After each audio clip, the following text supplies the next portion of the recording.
Бүгін Әуезов ауданының ішкі істер басқармасы мен төтенше жағдайлар департаменті бірлесіп, бірнеше базарлар мен сауда орталықтарында тексеру жүргізді. Тексеру барысында кей заттарды сатуға рұқсат етілмейтінін түсіндірумен қатар, біраз қауіпті жарылғыш заттар тәркіленіп алынды.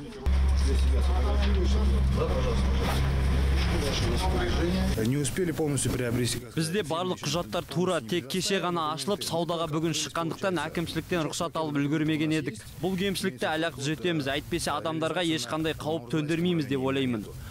Атап айтқанда, Сарыарқа Арыстан базарлары мен бірнеше сауда орталықтарында тексеріс жүргізілді. Оның ішінде Арыстан базарында әзірге ондай қауіпті зат сатылымға шыға қоймапты. Ал Сарыарқа базары мен тағы бірнеше сауда орындарынан тәркіленген қауіпті заттардың саны тіпті біз ойлағаннан да артық болып шықты.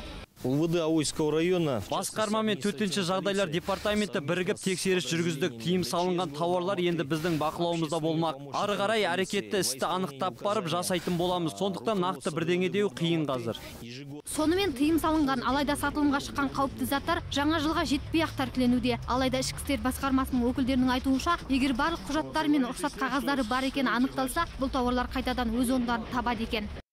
Міне бүгінгі тексеру барысында бірнеше сауда орталықтары мен базарларда мына тектес тыйым салынған жарғыш заттар бір автобусқа жуығы тәркіленіп алынды. Енді бұл тауарлар мен тауар иелерінің мәселесін ішкі істер басқармасы қарастыратын болады. Ақбота Мұсабекқызы, Серік Қажаубаев, Қазақньюс, Алматы.